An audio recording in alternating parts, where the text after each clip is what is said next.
A historic night in Philadelphia politics. Voters today cast their ballot for the city's 100th mayor. Democrat Cherelle Parker has defeated Republican David O. That means she will be the first ever woman to take the office of mayor in the city of Philadelphia.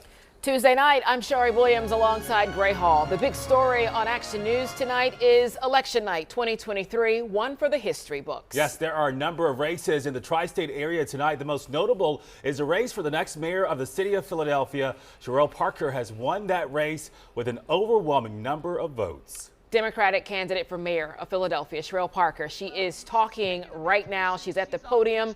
Let's listen in. I'm sorry that everything that we do you can't see on social media. Before we walked in, Langston, you want to tell everybody who you just talked to? You don't? It's okay. We just talked to President Joe Biden and Vice President Kamala Harris.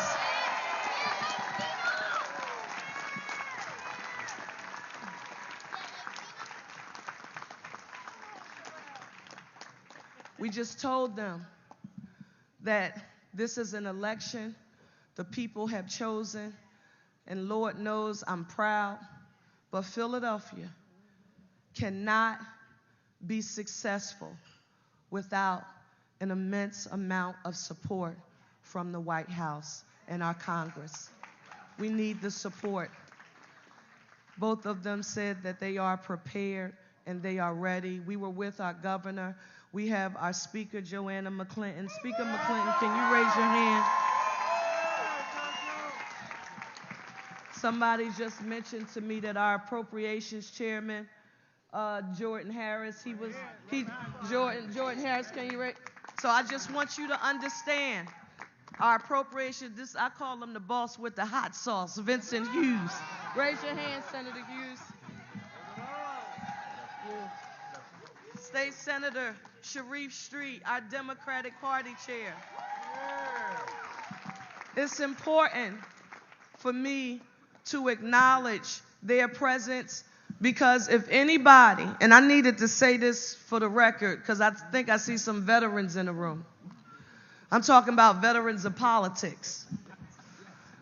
If anybody thinks that they're going to use those antiquated, outdated, territorial, tribal warfare strategies to divide and conquer us, it's not just not going to work, but whenever I see it, I need you to know I'm going to call it out and say it out loud. I really am. That doesn't mean it's going to be kumbaya all the time. That means we make tough decisions, but we find a way to sit down at a table and hammer out compromises. Councilmember Kenyatta Johnson, are you here? Are you here, Councilmember? I think you should come stand next to me while I'm talking about this part. Come on, baby. Go ahead, CP. You're talking about this part. Go ahead, CP. Get up there, CP. Come on, baby. This part. Councilmember Johnson and I we've talked with, I talked with 15 members of council. Two, I have not. We're waiting for the results of the election, but we're going to talk with and we're going to work with everybody. But I want to be very clear to affirm to you, Councilmember Kenyatta Johnson and I have talked. I know it makes for a good theater, I will call it, to see a city council and a mayor not get together, not be able to move this city forward by working in a collaborative way. But if it's God's will, we are not going to use that as our strategy. We will not let divide and conquer be the tool that people use to stop us from working together. So it is my hope, and it's so great to see each of you, but it is my hope tonight that by working together and working to put people on the path to self-sufficiency, we remove any explanation that anyone can give about why they can't succeed. We want to make access to home ownership affordable for Philadelphians. Right? We don't want people house poor, spending more than 30% of their income on rent. We want all of our children in a 21st century modern school building with the highest academic achievement. If anybody is interested in talking to me about public education and you're trying to pit traditional publics against charters, don't do it. I'm not the person to have that conversation with. We are going to find a way to move educational opportunities for our young people forward. And I'm a certified secondary English teacher by profession, but we're going to do it for all of our children. Finally, the biggest part for me, I talked about year-round public education. Immediately when I said it, the naysayers said, well, what are you going to do? Keep children in classrooms all day long without air and no heat? And I just thought to myself, wow, how narrow-minded. Access to year-round education is what Senator Hughes was talking about when he called it the summer slide. Do you remember you had those conversations? I'm sorry to tell you today, but not all of the young people in the school district of Philadelphia are in the Hamptons in the summer or at the Vineyard. Maybe you thought they were there, but they are not. But for those who are being raised, particularly in circumstances like mine, particularly when they're being raised by someone other than their biological parent, they can benefit from creative year-round scheduling. They could benefit from going to school in the morning and having it open until 6:30 in the evening. And after the traditional school day finishes, how about they get access to some coding, some financial literacy? How about access to just skill building? I'm getting ready to tell you the big one for me, homework help and tutoring. Have you seen the math today? Right? What about the parents who can't afford to hire a tutor or get homework help? Should those young people have to suffer? No. Or should we put those opportunities in schools throughout the school district of Philadelphia and say you can have breakfast, lunch, and even dinner while you're there? The homework's going to be done. I want you to think like a teacher. Teaching a lesson plan for the week. And I want you to know the teacher's giving instruction during the day, and then I want you to imagine the teacher knowing that somebody was reinforcing what they just taught during the day in the evening and helping young people get their homework done. That is tangible. That is how you get access to economic opportunity. Safer, cleaner, greener, with economic opportunity for all. Quality of life issues, the commercial quarters, the cleaning, sanitation, we're coming. We're coming, sanitation. We are ready. So I want you all to do for me something that we've been doing in every meeting that we've traveled to across the city, particularly after the primary election. And I would tell people, I don't care where you were during the primary election, it's now time for us to unite as one Philly. One Philly. One Philly. Let me hear you all. Let me hear you say one Philly. One Philly.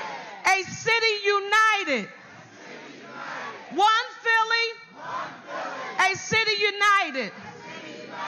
After tonight, somebody you're going to call, they're not going to be excited about where you are. They're going to be what I call the expert AOPs. Have you ever met them? They're the expert articulators of problems.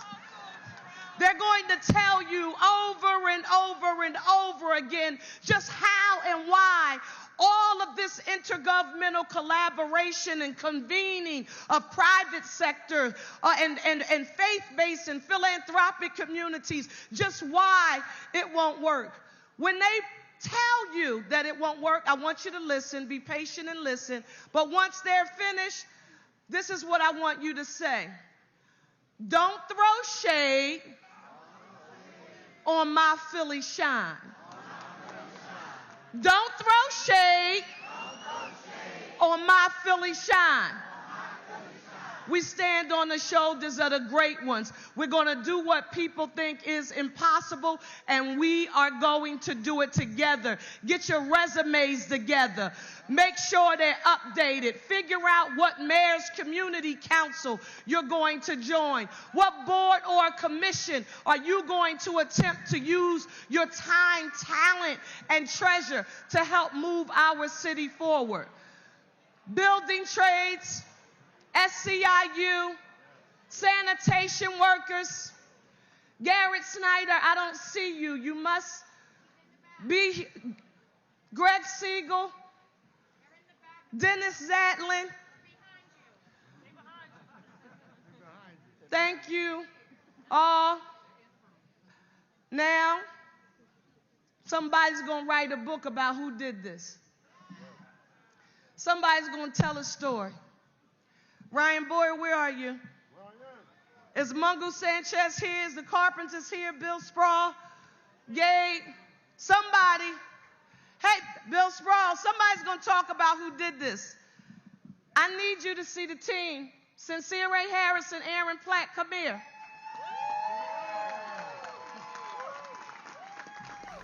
Cherelle Parker on stage, poised to become the 100th mayor of Philadelphia, the first woman in the history of this city, on stage right there at the Sheet Metal Workers Union off Columbus Boulevard, surrounded by her supporters, people who've been with her from the beginning, wheeling her to this night here. Mentioning earlier that she spoke with the president and vice president. They called to congratulate her. Also promising to be a leader of unification, saying and chanting one Philly, City United. So a historic moment and a historic day for the city of Philadelphia. Yeah, quite the journey for her in politics, of course.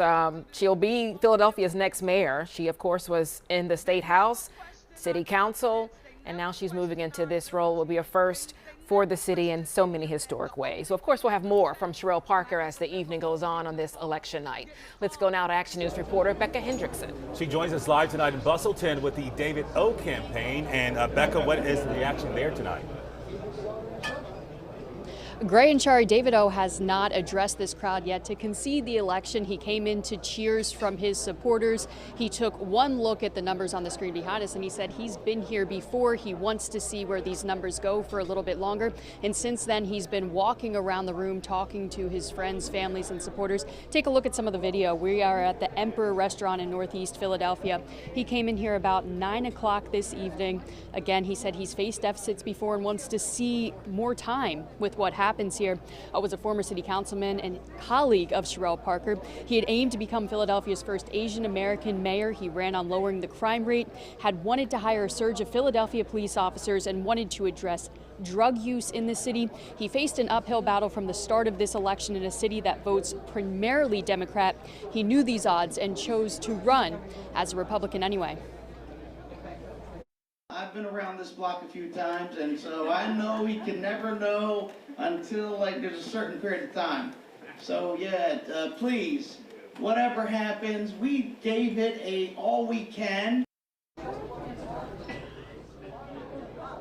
And again, O has given no indication at this point when he plans on addressing this crowd. Again, at this point, he's still just talking to his friends and supporters. We'll continue to bring you the latest from the O campaign live here in Northeast Philadelphia. Back to you guys, Shari and Gray. Okay, Becca, thank you. Now back to the breaking news that we brought to you at the beginning of this newscast. We go back now to the Cherelle Parker campaign. Yeah, Action News reporter Annie McCormick there in the room, and the mayor-elect still speaking, Annie. Yes, she is. She's been speaking for about 15 minutes right now. She has a lot to say with a lot of supporters around her. She took the stage with her young son, many people bringing her on stage. She received a congratulatory phone call from President Joe Biden. She's talking now about many of the things that she talked about during her campaign, about uniting Philadelphia as one. She campaigned on public safety, also education. She spoke at length just a couple minutes ago about what she is seeing as far as education. Shari, you know, during the debate that they had, she talked a lot about the possibility of a year-round school district. That's something that she was talking about now, talking about working with a lot of the state lawmakers that are on stage with her. Now, she has an incredible history of public service, one that goes all the way back to when she was in high school here in Philadelphia. She, of course, grew up in Mount Airy. She was raised by her grandparents. She not only worked under Marianne Tasco, who's on stage right now, when she was in city council, but then she went on to win a seat at the state house before, and then in 2015 is when she took a position within city council. But take a listen to some of the things that she said just a short time ago.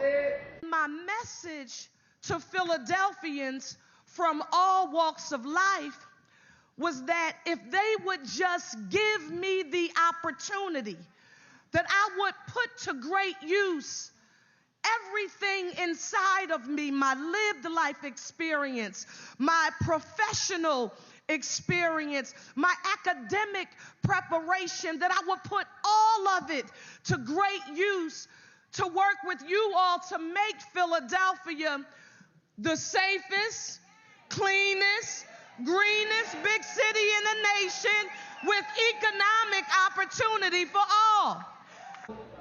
I don't know, maybe God. Of course, a lot of talk about shattering glass ceilings, but also a lot of talk about what is next. We'll have more about that, about what she is expecting, what we can expect to see in the coming weeks and months as the mayor-elect is now taking the stage for her now becoming the first female mayor of Philadelphia, the 100th mayor. Now we're live in South Philadelphia. Annie McCormick for Action News at 10 on PHL 17. Okay, Annie, thank you. The city looking forward to the future. Annie, thank you so much for the update.